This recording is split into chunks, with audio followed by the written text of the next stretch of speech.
How to upload Reels on Instagram.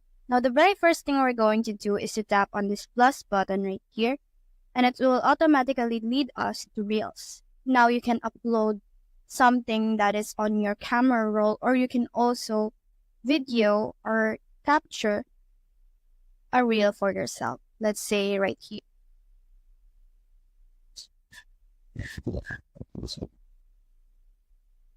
Now, once you're done, all you have to do is to click on next right here. And now you can edit the reel onto your liking. You can add music to it.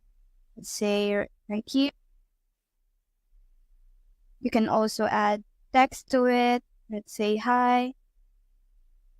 You can add stickers, filters. You can pretty much add anything. You can also download this reel to your camera roll. Now, once you're done editing, all you have to do is to hit next.